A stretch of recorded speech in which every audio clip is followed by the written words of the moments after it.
зерного немає.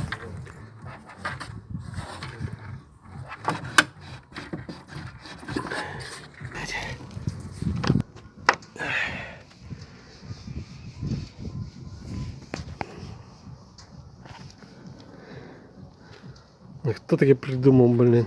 Зніму цю жесть на відео, блін. А тут десь уїбав, що там? Тут чимось заплавляли чи чим? Тут держиться, чи то просто. Да. Коротше, тут от така фігня малята. Радіатор взагалі собі В вольному плаванні. висить, провисає. Красавчик. Що робиш? Ну, а він тепер чи обідався, чи що трубку взагалі не піднімає від мене. Думаю, там не хочеш піднімати, то я їду. Він якийсь странний чувак, коротше. Це його проблеми.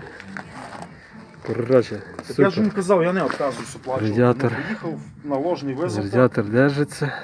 Приїхав. Супер. Красавчик.